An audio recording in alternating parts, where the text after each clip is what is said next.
जय हिंद साथियों।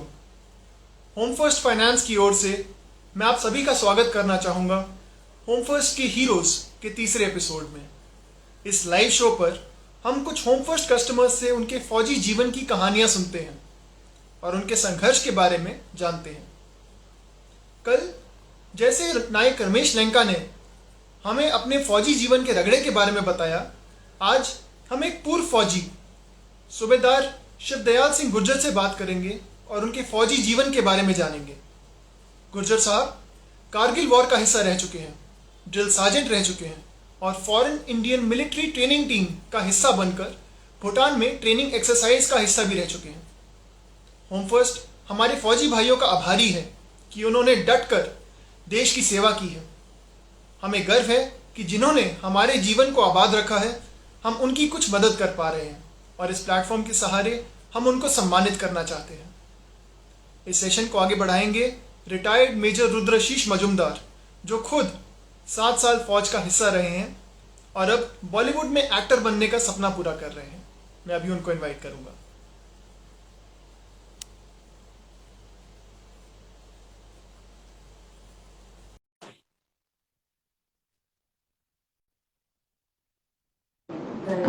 Hi Arsh. Hi Rudra sir. Hi. So let's take Saab online and let's start the session because I think आज के session के लिए सब वेट कर रहे होंगे because साहब एक ड्रिल उस्ताद है और मैं साहब से तुरंत मैं बात करना चाहता हूँ। मतलब बहुत या बिल्कुल टाइम वेस्ट नहीं करेंगे क्योंकि अगर ड्रिल उस्ताद ज्यादा वेट कर लेगा तो फिर मेरा भूत बना देगा और वो मैं चाहता नहीं।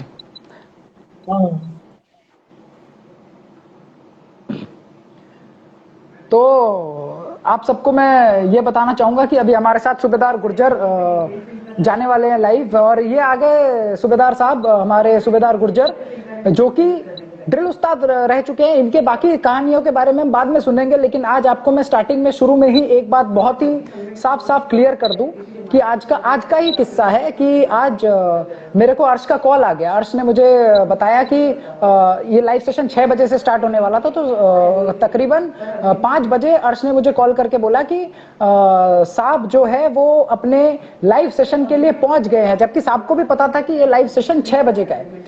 तो मुझे एक चीज रियलाइज हुआ कि once a drill Ustad always a drill उस्ताद। वो ड्रिल उस्ताद कभी चेंज नहीं होगा और आप बिलीव नहीं करोगे, जैसे मुझे 5 बजे बताया गया कि अरे साहब पहुंच चुके हैं, मुझे ऐसा फीलिंग आया कि जैसे एकेडमी में मैं ड्रिल उस्ताद परेड ग्राउंड में पहुंच गया है और मैं अपना अभी भी ड्रिल शूज पहन रहा हूं। मेरे को इतना डर लगा, मैं दौड़ के आया और मैं इनके ऑफिस 5:15 पहुंच गया और पहुंचने के बाद फिर रियलाइज किया कि अरे लाइव सेशन तो 6 बजे से है। तो ये होता है ड्रिल उस्ताद का डर और खौफ, क्योंकि मैं एकेडमी से पास आउट हुए मेरे को हो गया है आज 10 साल, लेकिन फिर भी ड्रिल उस्ताद के नाम से दौड़ के आता हूं। ठीक है, तो उस्ताद आपका बहुत बहुत स्वागत है इस लाइव सेशन में और मैं चाहता हूं कि आपके साथ मैं शुरू करना चाहता हूं एक गेम के साथ। जो गेम होगा बेसिकली गेम ये होगा कि मैं जब ड्रिल करता था एकेडमी में, तो ड्रिल उस्ताद जो है ना, ड्रिल उस्ताद का एक बहुत पर्टिकुलर ट्रेट है कि वो बहुत फनी और मजेदार वाले किस्से सुनाते हैं। ठीक, बिल्कुल। तो जब वो ऐसे किस्से सुनाते हैं, मतलब वो ड्रिल करते करते कुछ ना कुछ ऐसा मजेदार, कुछ जोश वाला टॉक या कुछ ना कुछ बोल देंगे। ठीक जी। तो मैं चाहता हूं कि आप एज ए ड्रिल उस्ताद ऐसा कोई डायलॉग सुनाए जो आप अपने रिक्रूट को या अपने कैडेट को सुनाते थे, और मैं फिर बताऊंगा कि मेरे ड्रिल उस्ताद मुझे कैसे डायलॉग सुनाते थे। तो मैं शुरू करता हूं। चलिए मैं शुरू करूं कि आप शुरू करेंगे, कौन सा? आप शुरू करो साहब। चलो ठीक है, पहले मैं शुरू करता हूं, फिर उसके बाद ड्रिल उस्ताद का डायलॉग सुनेंगे। ठीक है, बिल्कुल, तो मैं आपको बिल्कुल बताता हूं। एनडीए में एक प्लेन, एक सेकंड होल्ड करना उस्ताद।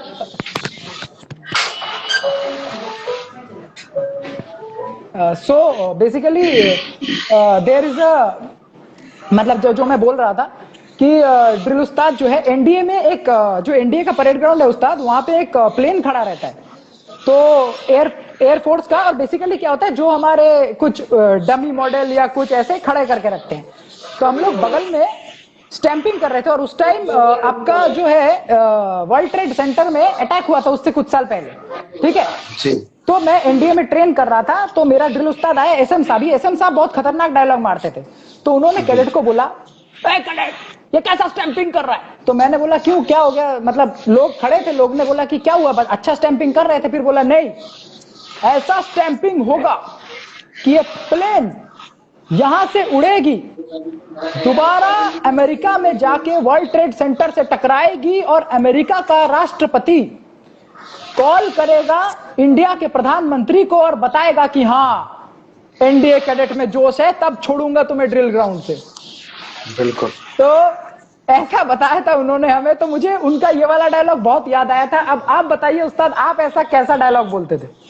कुछ तो बोलते होंगे। बिल्कुल बिल्कुल साहब, हम ऐसा है कि ड्रिल तो एक चीज ही ऐसी है जो कि इंसान को, एक जो भी है सैनिक को, उसका सारा कुछ डिसिप्लिन मतलब आता अनजान है, बिल्कुल घर से एकदम अनजान में आता है। जो भी बंदा है उसको कुछ पता नहीं होता आर्मी के बारे में, उसको कुछ भी पता नहीं होता बिल्कुल एकदम। अभी जैसे साहब आपके बिल्कुल लंबे बाल, हीरो बना हुआ, बिल्कुल हर चीज से एकदम नया अब हमारे सामने आके खड़ा होता है वो। हाँ। उसको पहले, सबसे पहले उसको डिसिप्लिन सिखाते हैं, तो उसकी कटिंग वटिंग, उसको कैसे कपड़े पहनने, कैसे वेपन लेना, जो भी सारी चीजें ड्रिल में जो भी आती हैं उसको सिखाते हैं। जब ग्राउंड में उनको ले जाते हैं, ग्राउंड में उनको ट्रेनिंग करते हैं, वो गलतियां करते हैं, हम उनको रगड़ते हैं, तो रगड़ने से ही उसमें वो चीजें आती हैं और वो सीखता है, जोश आता है उसको और वो सीखता है। वो वही सीखा हुआ डिसिप्लिन ही सेना में उसको जीवन भर काम आता है, जो फर्स्ट में जो आता है। तो जब हम 1 घंटे या 40 मिनट का जो भी पीरियड होता है उसका ड्रिल का, उसको इतना रगड़ते हैं कि उसको बिल्कुल थकान हो जाती है। तो वो अगले पीरियड में जब किसी, चाहे वो पीटी में चला जाए, वो किसी उसमें जाता है, तो उसकी नींद आना, या एजुकेशन में चला गया तो नींद लेने लग जाता है।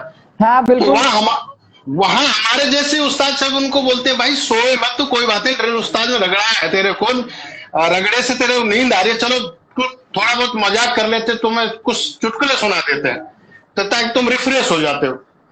तो एज ए ड्रिल के अनुसार मैं उनको यही, ज्यादातर चुटकुले में उनको यही बताता था कि भाई देखो ऐसा है, तुम भी आज रिक्रूट हो, फिर वाईएस बनोगे, फिर सिपाही बनोगे, फिर नायक बनोगे, हवलदार बनोगे, जेसीओ बनोगे, सूबेदार मेजर बनोगे, सारे रैंकों के बारे में, और फिर अधिकारी गण बनेंगे तो इस रैंकों में ऐसे ऐसे बनते हैं। करेक्ट। तो मैंने एक अपने पीरियड में उनको बताया कि भाई ऐसा है, एक उस्ताद जब नया जेसीओ बना, साहब बना, तो उसने अपनी फैमिली को बुला लिया, घर से फैमिली लेके आ गया। फैमिली को उसने बोला कि भाई मैं साहब बन गया। मैं अपनी भाषा में बता देता हूँ, थोड़ा हरियाणा मिला देता हूँ उसमें।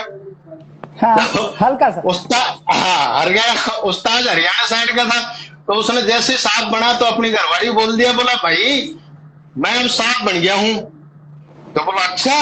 अच्छा, एक सेकंड उस्ताद एक सेकंड जी, मैं आपको ये बताता हूँ, आप हवलदार होते हैं, हवलदार बनने के बाद जैसे ही आप नायब सूबेदार होते हैं, तो कोई भी अफसर हो या कोई भी हवलदार हो, वो उस नायब सूबेदार को साहब करके एड्रेस करते हैं कि जय हिंद साहब। मतलब अगर ये हमको बोलेंगे जय हिंद साहब, तो हम भी इनको बोलेंगे जय हिंद साहब। तो इसीलिए बोल रहे हैं कि मैं साहब बन गया। आप बताइए। साहब बन, तो उन्होंने उसको बोल दिया। अब घरवाली ने बोला भाई ठीक है, मुझे तो मालूम है तुम कैसा साहब बना। तो बोला ठीक है, बोला अब तू देखना मैं साहब बनाऊं, मेरे को हर आदमी सलूट मारेगा, जय हिंद साहब बोलेगा। बोला अच्छा। तो एक दिन उसकी घरवाली को क्या कोई प्रॉब्लम होगी, तो उसको सीगरपोर्ट ले जाना पड़ा, एमएच हॉस्पिटल लेके जा रहा। तो उसने नंबर 1 ड्रेस पहन के और मैडम को अपनी को सीगरपोर्ट लेके चल दिया। आगे उनको उनके अर्जुडेंट साहब मिल गए, ड्रेस में था अर्जुडेंट साहब, मेजर साहब थे। उनको अधिकारी है सलूट देना है, तो उन्होंने सलूट दिया, मेजर साहब ने भी सलूट दिया और आगे निकल गए। आगे ट्वाइसी साहब मिले, उनको भी सलूट दिया, उन्होंने सलूट दिया, आगे निकल गए। सीओ साहब आए, उनको भी सलूट दिया, आगे निकल गए। उनकी घरवाली बोली, बोला तू तो बोल रहा था कि मैं साहब बन गया। बोला ये कौन सा साहब बना, तू तो सब आदमी को सलूट देता चले आ रहा है। तो बोला भाई आज तो बेइज्जती होगी मेरी, तो आप क्या करें। बोला कोई बात नहीं, अब भगवान ऐसा करना कि 10-5 दिन बाद में इसका पेट दर्द हो दोबारा या जो भी है, और इसको मैं दोबारा सी रिपोर्ट लाऊं, इसको उस दिन दिखाऊं कि देख मुझे भी कोई सलूट देता है कि नहीं। ठीक है। तो उस दिन उसने क्या किया साहब कि फर्स्ट क्लास पीटी ड्रेस अपनी पहनी और उसको सी रिपोर्ट लेके चल दिया। अच्छा, अब पीटी ड्रेस पीटी ड्रेस होती है साहब हमारी सिंपल, जो भी टी शर्ट और पैंट वगैरह होते हैं, वो पीटी ड्रेस में क्या होता है कि जो पीटी ड्रेस पहना हुआ बंदा है वो सैल्यूट नहीं मारता है।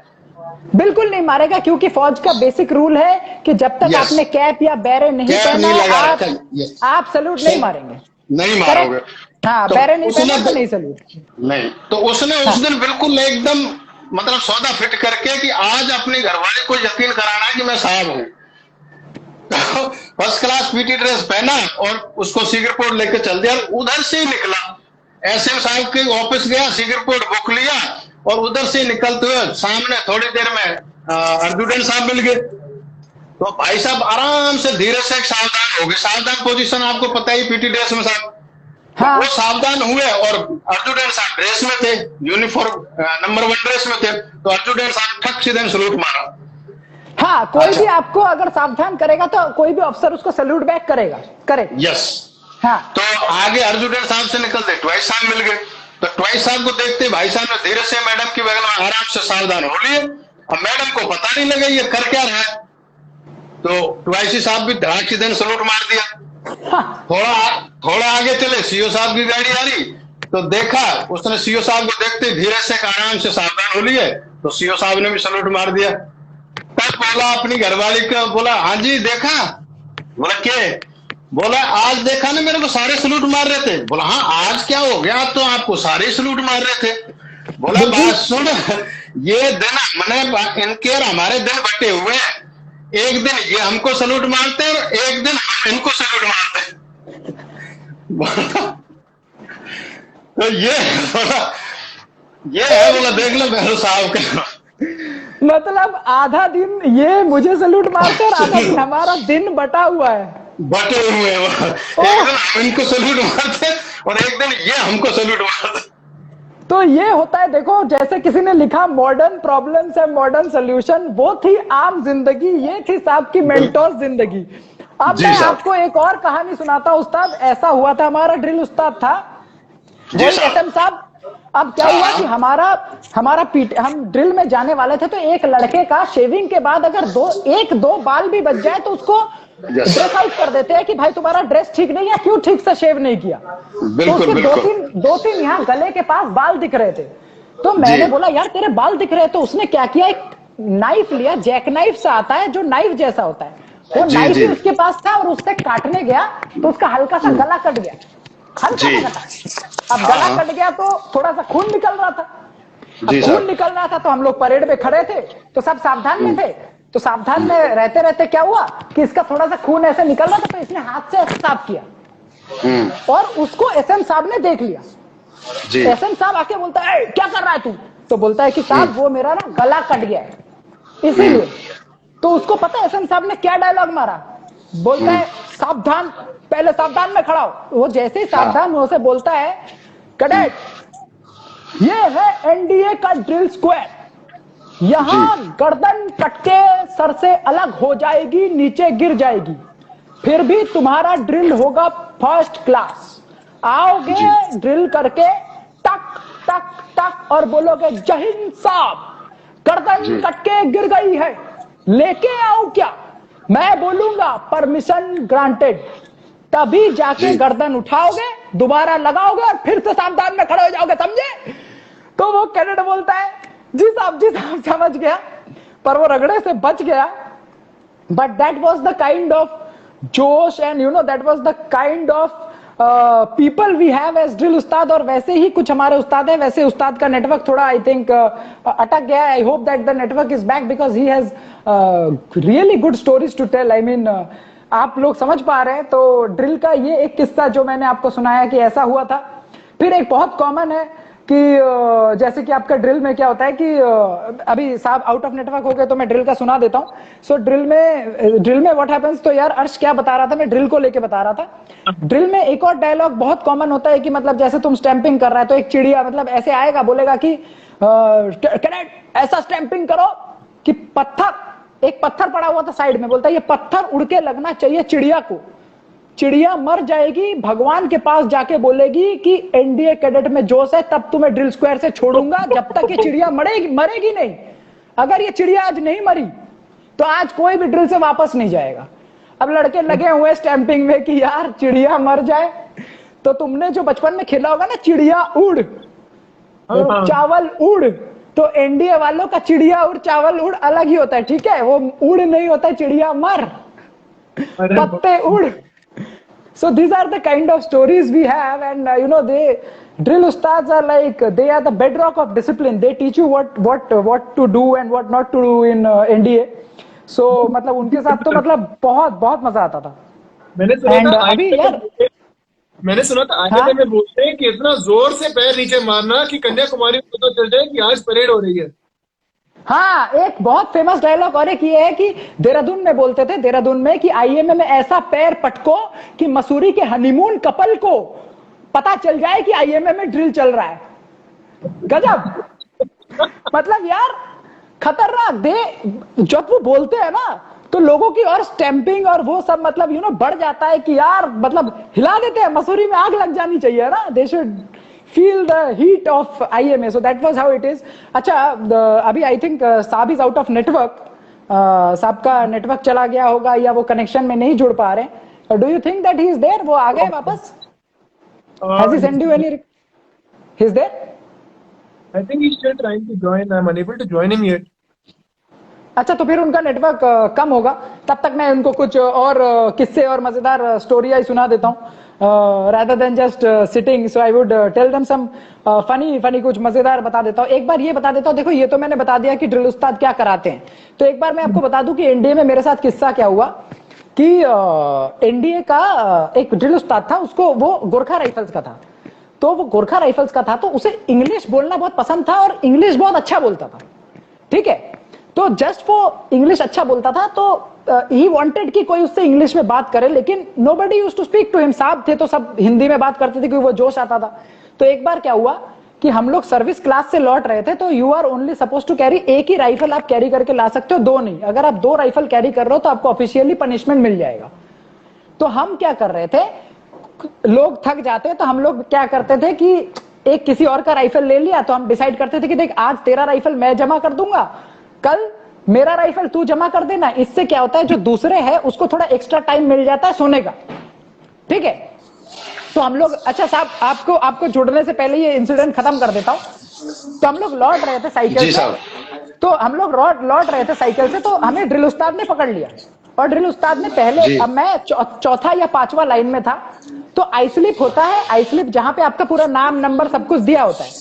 तो वो क्या बोलते हैं, अगर आपको पनिशमेंट देना है तो बोलेंगे कि आई स्लिप निकालो, आई स्लिप लेगा, उसको एडजुटेंट को देगा और आपको पनिशमेंट आ जाएगी, ठीक? तो हम सबको पकड़ा, पहले वाले को पकड़ के बोलते हैं कि यार पहले वाले को पकड़ा, बोलता है हाँ कैडेट, क्यों दो राइफल कैरी कर रहा है? तो बोलता है कि साहब वो गलती हो गई साहब, मैं दोबारा नहीं करूंगा। बोलता है आई स्लिप निकाल, आई स्लिप निकाल। तो उसका आई स्लिप निकला, उसका पनिशमेंट हो गया। दूसरे वाले को बोला हाँ वाई आर यू राइडिंग, तो उनको थोड़ा इंग्लिश पसंद था उस साहब को, तो बोलते वाई आर यू राइडिंग। तो बोलते हैं कि साहब मैं साहब यहां से आ रहा था। बोलते चुप, आई स्लिप निकाल। उसका भी आई स्लिप निकाल लिया। अब तीसरा हो गया, चौथे पे मेरे पास आया। तब मैं सोचा कि यार मैं कैसे बचूं, ये तो साहब तो छोड़ेंगे नहीं। लेकिन उस साहब को अंग्रेजी में बात करना इतना पसंद था, तो मुझे साहब ने बोला हाँ आई स्लिप निकाल। पहले ही आते बोला take out your I slip. जैसे ही बोला मैंने बोला साहब I want to tell you something. तो जैसे ही मैंने उनको अंग्रेजी में बोला ना कि साहब I want to tell you something, साहब इतने खुश हो गए कि यार ये लड़का इंग्लिश में मुझसे बात कर रहा। तो साहब एकदम खड़े हुए बोलता है yes tell me your problem. तो मैंने बोला साहब actually my friend, he was not, my cadet, my course mate was not feeling well and he is with the battalion commander, so I am carrying his rifle. साहब ने मेरी बात भी नहीं सुनी, बस मैं इंग्लिश में उनसे बात कर रहा था, वो इतना खुश हुए, वो बोले कि okay don't repeat this mistake, go. और फिर मेरे पीछे जितने भी थे सबकी आई स्लिप ली, सबकी पनिशमेंट लग गई।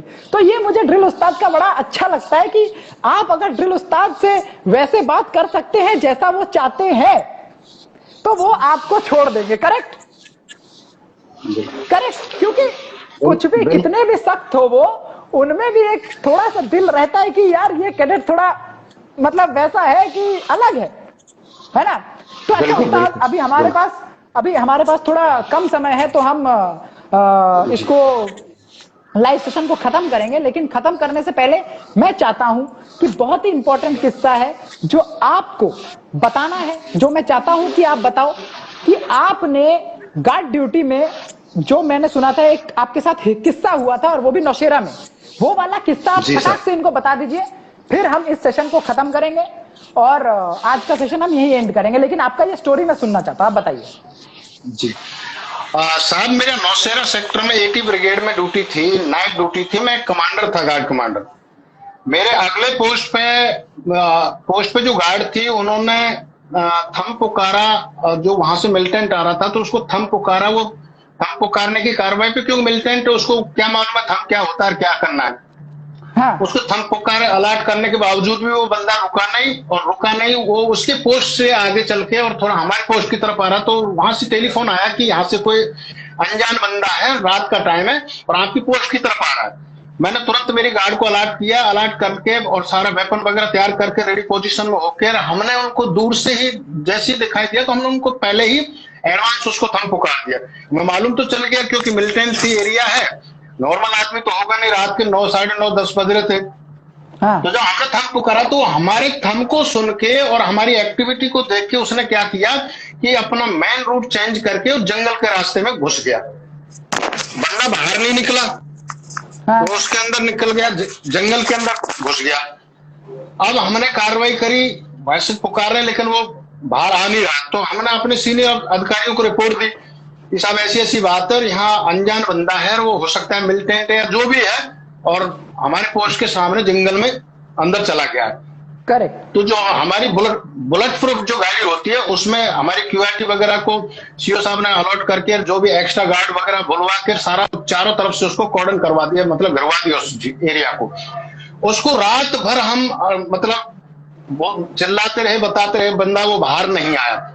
सुबह 5 बजे पूरी बटालियन हमारी भी एकदम उसके चारों तरफ लगी हुई थी। सुबह 5 बजे जैसे ही उजाला होना शुरू हुआ तो वो बंदा एकदम से बाहर निकल के और जैसे ही भागने की कोशिश किया तो हमारा जो क्यूआरटी की जो टीम थी उसमें बंदा थे और उसी में हम भी थे। तो हमारा बंदा एकदम से, हमने उसको जैसे ही उसने जंगल से बाहर रोड पे कदम रखा, हमने फर्स्ट अटैक में ही उसको दिखना ही, मतलब हमको वो दिख रहा है, उसको हम नहीं दिखाई दिए, ऐसे मतलब उसको और एकदम से दबोच लिया, दबोच के पकड़ लिया। आगे उसको पकड़ने के बाद में हमने तुरंत आगे अपने ब्रिगेड के सीओ साहब ने ब्रिगेड के थ्रू आगे मतलब रिपोर्ट वगैरह दे दी। वहां से ब्रिगेड से सीएमपी आईएनटी सारी टीमें आ गई, टीमें आके उसको पकड़ लिया। उसको पकड़ने के बावजूद जिंदा पकड़ के और पुलिस के हवाले से और उसको ब्रिगेड में लेके चले गए। वहां पर बाद में हमको पता लगा, सुबह वहां से छानबीन होके आई कि वो बंदा मिलिटेंट था और उसने चेहरा भी, वो एक्चुअल चेहरा जो फेस था उसका वो मॉडिफाइड किया हुआ था, चेहरा भी उसने कुछ और ही मतलब बना रखा था, हुलिया भी चेंज करके रखा हुआ था, वेपन के साथ था। और फिर उसको पुलिस के हवाले कर दिया, वहां फौज ने भी मिलिटेंसी में, और जिंदा पकड़ के हमने उनको दिया। फिर उसके बाद में जब सेना का हमारा जो यूनिट का दरबार हुआ तो सीओ साहब ने मुझे उसमें प्राइज भी दिया, गिफ्ट भी दिया, और साहब जो अपना साइटेशन था वो साहब ने इसी ड्यूटी के दौरान दिया कि आपकी इतनी मतलब जागरूकता की वजह से और हमारे सैनिक भी बचे और आपने बड़ी सुरक्षा से अपना दिमाग से काम ले। तो ये इंसिडेंट था साहब मेरा नौशेरा सेक्टर का।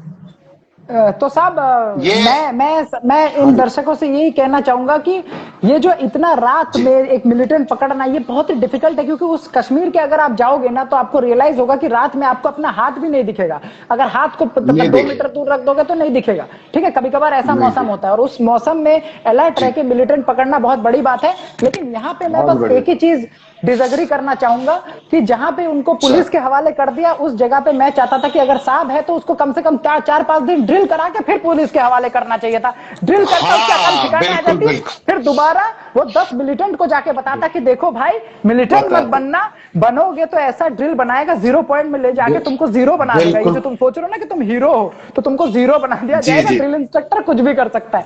तो मजाक अपनी जगह। अच्छा साहब अब आपसे इस सेशन को हम एंड करते हैं, लेकिन उससे पहले एक छोटा सा सवाल, मतलब क्योंकि ये होम फर्स्ट का सेशन है और होम फर्स्ट ने इसको रखा है तो मैं चाहता हूं कि आप होम फर्स्ट के लिए 2 शब्द एकदम 10-15 सेकंड में बता दीजिए ताकि हम इस सेशन को जल्दी खत्म कर सकें। जी साहब, होम फर्स्ट में सर मैंने जब एक तो मैं रिटायरमेंट था, रिटायरमेंट के बाद में क्या है कि जो गवर्नमेंट जो बैंक है वो लोन बहुत कम मतलब वो देती है, तो मुझे इन होम फर्स्ट वालों ने बहुत बड़ी आसानी से ही मेरी पेंशन पे और बहुत ही आसान और ना कोई चक्कर लगवाए ना कुछ है ना, बहुत आसानी से मुझे इनसे अपना होम लोन मिला साहब। बहुत बढ़िया लग रहा है कि मतलब ये जिस तरीके से हेल्प कर रहे हैं मुझे सुन के, मतलब हर एक जिसी भी कस्टमर से मैं बात कर रहा हूं, मैं तो फौजियों से ही बात कर रहा हूं और बहुत अच्छा लग रहा है ये बात सुन के। एंड इनके केस में जो मुझे स्पेशली पता चला कि इनके पेंशन पे बेस्ड इनको होम लोन मिला है, जो कि बहुत बड़ी बात है। And that's a great thing, क्योंकि आपके पेंशन के बेस पे आपको होम लोन देना, I don't think lot of people would do that. So thank you Home First for helping all the Fauji people who are doing extremely well for their country. So here we end the session. Thank you. I hand it over to Arsh to end off the session. That's it from my side. Thank you so much guys for listening to us. Please. बहुत thank you. चाहूँगा हमारे viewers आज वो इतना time major Rudra, बहुत उम्मीद है आज का